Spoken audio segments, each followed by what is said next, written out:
Wat krijgen we dan nu? Zo. Eindelijk een zo fatsoenlijk schilderij voor boven de bank. Zeg, wat kost dat niet? Hou de rustig, ik heb het alleen maar op zich. Op zich? Ah. Zeg, en wat stelt het voor? Wat stelt het voor? Wat Ja. stelt het voor? Twijn, dat is modern. Oh, dat het modern. Zeg, en volgens wie is het gaat van een hoes, zal er dingen verf over had. Als ze maar niet meest, dan is dat met zijn nog een hoed geven. Daar niet. Wat heb ik toch oets in die mens gezien? Kunst. Nou, dan kun je denken aan TEFAF, musea, culturele hoofdstad 2018. We vinden kunst vaak duur en onbereikbaar. En sommige vormen van kunst, daar snappen we helemaal niks van. Nou, in deze aflevering willen we laten zien dat in iedere huiskamer echte betaalbare kunst kan hangen. En dat je creatiever bent dan je zelf denkt. En wat we zeker willen laten zien is dat je van kunst vrolijk wordt. En dat het kleur geeft aan je leven.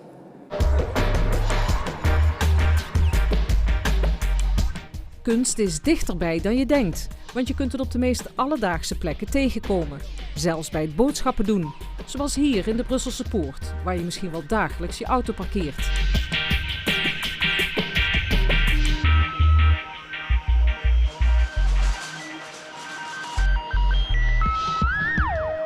Is deze muurschildering je wel eens opgevallen? Hij bestaat al ruim 40 jaar. Grandioos, hè? Ik denk, godverdorie, die ziet er fantastisch uit, die muur. Hè? Eigenlijk de mooiste muur van Maastricht. Dat hebben we 40 jaar geleden gedaan als proef met de klassen van de lagere school. Toen heb ik honderden potjes verf gemaakt, 10 rood, 10 blauw, 10 geel. En in elk potje een kwast. De kinderen mochten niet een andere kwast gebruiken als wat in dat ding stond. Hè. Dan houd je natuurlijk schitterende kleuren aan. En dan moesten ze ieder keer potje weg gaan brengen, zeker 10 meter lopen. Een slok limonade, die stond er allemaal bij. En daarom is dat toen zo mooi geworden. Dit was zonder meer het eerste in zijn soort, want naar de hand is dat in heel Nederland overgenomen. Dus met scholen, weet je wel, allemaal één middag in de week met kunstenaars onder begeleiding, muren of schuttingen schilderen. Maar ook gewoon papier, weet je wel, van 10, 20 meter en daarop schilderen. Felix. Een lange tijd geleden. Dat kunt ze wel zeggen, ja. 40 jaar, hè? Ik kom hier wel regelmatig in de Brusselse Poort en dan kom ik toch eens altijd even loeren en naar dat kunstwerk wat voor toen hebben we gemaakt. Ja, dat is toch geweldig. Ja, dat vond ik toen zeer geweldig. En wat uniek, hè? Ja, maar de meeste kinderen, zullen die dat nou allemaal weten? Dat weet ik Dat niet. is toch wel eens leuk om dat te vragen. Ja, dat is tegen, want dat is 40 jaar geleden. Ja, Die waren toen 12 jaar, dus laat van zeggen, die zien nu in de 50, hè. En dat is Adje Wienans. Dat is lang geleden, de vorige eeuw. Ja, fantastisch.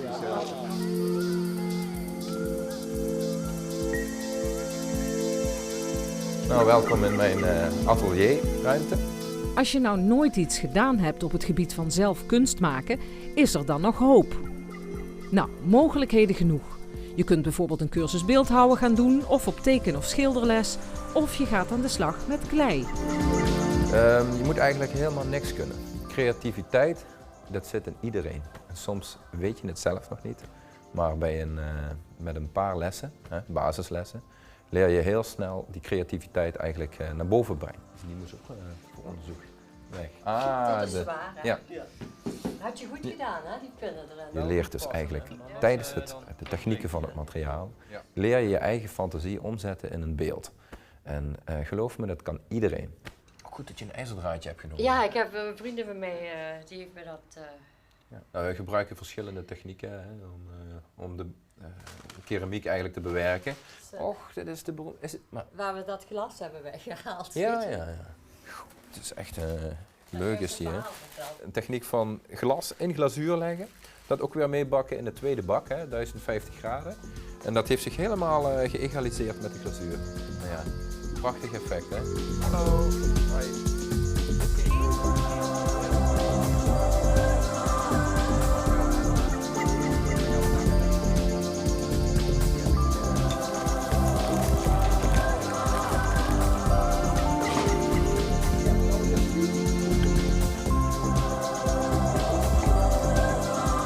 hard werken soms hoor. Hard werken. Kom je voor je ontspanning. Ja, het is gewoon creatief bezig zijn. Dan merk ik niet dat we hier zijn. We hebben wel leuk contact met elkaar, maar het is gewoon de creativiteit naar boven laten komen. Ik vind het gewoon heerlijk. Als iets lukt, maar lukt het niet, nou, dan gooi je het gewoon weg. Ik geloof dat iedereen, hetzelfde als schilderen zeiden ze ook, je kunt niet schilderen, maar ja, als je een paar lessen hebt gehad, dan gaat het wel. En dus dit hetzelfde. Maar wat doen we weer? Dat heb ik van Tini geleend van de Luvercounty. Tini? Ja, die zit op een schilderscursus. En die maakt zo'n prachtige dingen, hè. En toen dacht je bij mijn eigen, wie dat zag, nou, dat kan niet goed, hoor. Zeg, als er maar voorzichtig is, want ik heb van de week juist de morgen latex. Zeg, vroeger, hè, de toes bij ons hadden we een heel schoon schilderij hangen van zo'n jankend zigeunerjongske. In godsnaam, Twijn, houd in de mond. Ik raak zo gans op mijn concentratie.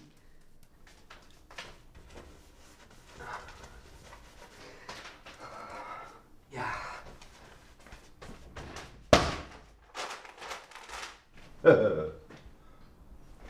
Laat me ons aan de gang, joh. Keramiek is niet zo makkelijk als je denkt. Het vergt toch wel een bepaalde vaardigheid.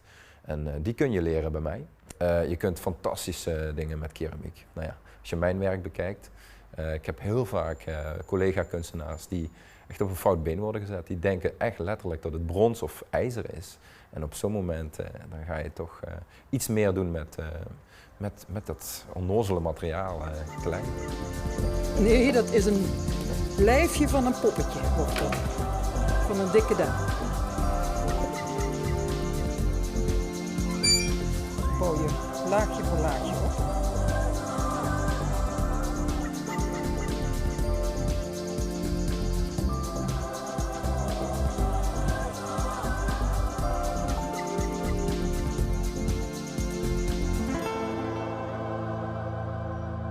We hebben dit ontdekt met Kunsttour. Toen had Sander open huis. En daar zijn we naar binnen gegaan. En ik wilde dit al heel lang, maar ik wist nooit waar.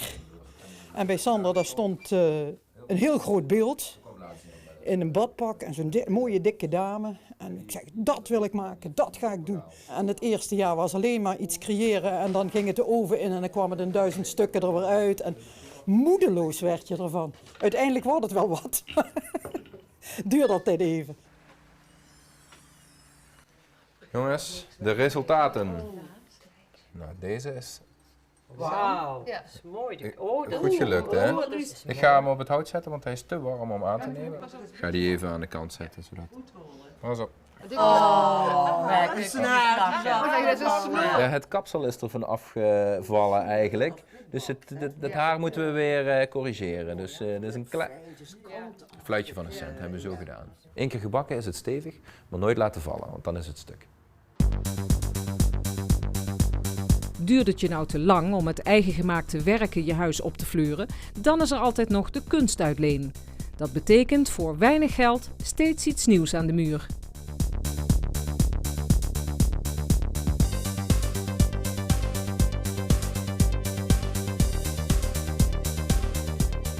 Die is mooi. Ja, het is een hele rank figuurtje. Prachtig voor op de piano. Ja. Toen wij pas getrouwd waren en het niet zo breed hadden, toen hebben we het huis volgehangen met foto's. En posters. En posters, ja. Weliswaar een leuke lijst. Maar ja, dat is het niet. Een echt kunstwerk. En liefst niet achter glas, vinden wij zelf. Vinden wij eigenlijk het allermooiste. Hier bestaat de mogelijkheid om toch voor een gering bedrag ieder half jaar ook nog iets nieuws in huis te hebben hangen. Dus, dat vonden we heel aardig. Ja, onze smaak is in de loop der jaren zeker veranderd. In het begin waren we erg voorzichtig. Voorzichtig met kleur, voorzichtig met grootte. Wat we ook doen is dat we zoeken naar kleuren die combineren met de rest van de inrichting. Wij zijn kunstliefhebbers, kun je wel zeggen. Hè? We zijn toch al menig jaartje ook hier lid van de Zeker kunstuitleen. meer dan 10 jaar zijn we lid hier. Ja. Ja. Dit is bijvoorbeeld een werk van Jacques Vreken. Dat is een Limburgse kunstenaar. Het is een aquarel. Het kost rond de €600. Zou iemand deze willen meenemen, dan zou die €10 per maand betalen. waarvan €5 als kooptegoed wordt gereserveerd.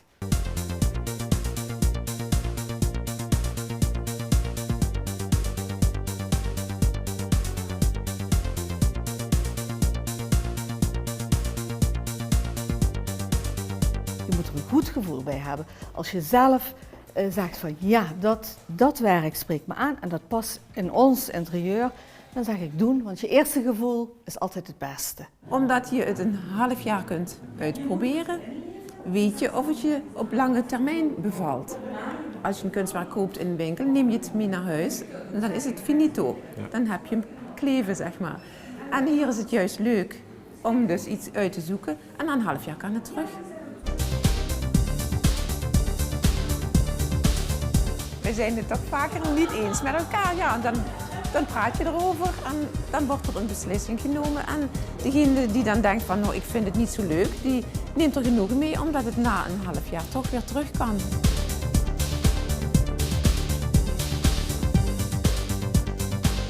Ondertussen hebben wij toch al een hoop kunstwerken aangekocht. In onze woonkamer hangen verschillende kunstwerken van de kunstuitleen. Zo leuk vinden we het. Ja.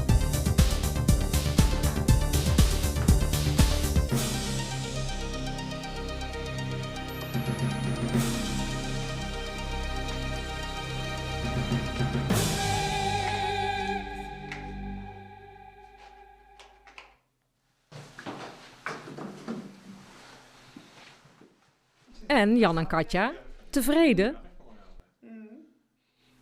Ja, hij heeft meer kleur dan ik dacht.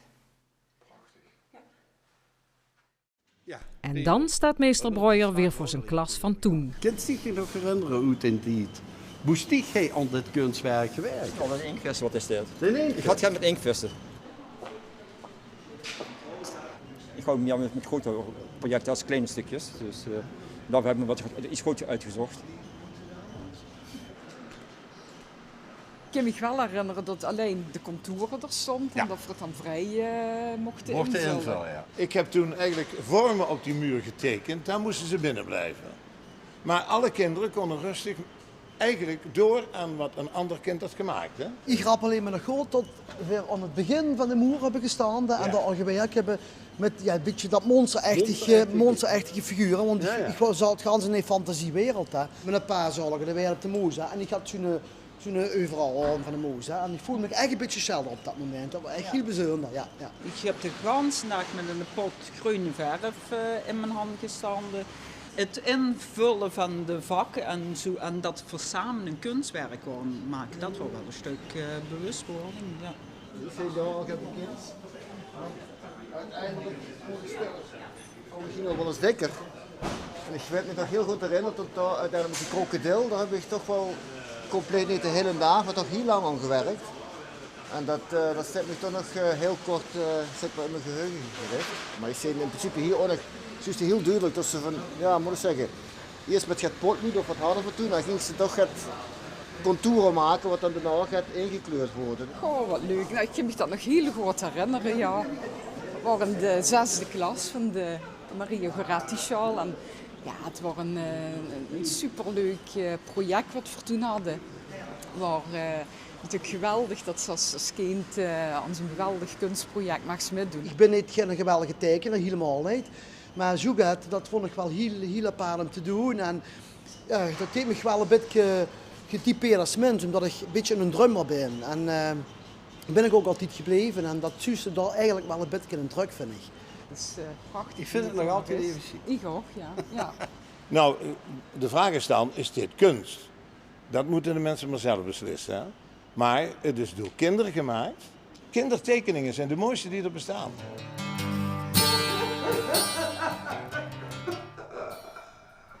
Maar, Irma, wat is? Hè? Ik wou zo geren, maar lukt me niet. Allee, wat is? Nu kom eens met me met. Ik stel tot 3. Hoe bouwen de hakelig? En hoe? 1, 2, 3. Oh, prachtig! Ja, hè? Kom mee, Kunst is belangrijk, vind ik, omdat je er vrolijk van wordt en je kunt ervan genieten. Dus als je misschien niet zo mobiel bent of weet ik wat en je hebt een paar leuke dingen in huis en dat hoeft geen kostbare kunst te zijn, iets wat je mooi vindt en je kunt daar iedere dag naar kijken, is dat gewoon hartstikke leuk. En zo is dat maar net. Via de kunstuitleen kunnen we dus voor een gering bedrag een echt kunstwerk in huis halen. Maar er zijn in de regio ook legio mogelijkheden om zelf met kunst aan de slag te gaan. En voor iedere vorm van kunst is ook wel een cursus te vinden. Kijk daarvoor maar eens even op onze site bij de pagina Praktische Info. Die muurschildering die was eigenlijk wel aan een opknapbeurt toe. En het zou natuurlijk prachtig zijn als de kunstenaartjes van toen dat samen zouden oppakken. Was u nou een van hen? Vindt u het leuk om mee te helpen? En daarbij ook nog oud-klasgenoten tegen te komen? Schrijf dan even een mailtje naar info@gootverijn.nl. En daarmee zit deze aflevering er weer op. We zien u heel graag weer bij de volgende aflevering van Goot Verijn. Tot dan!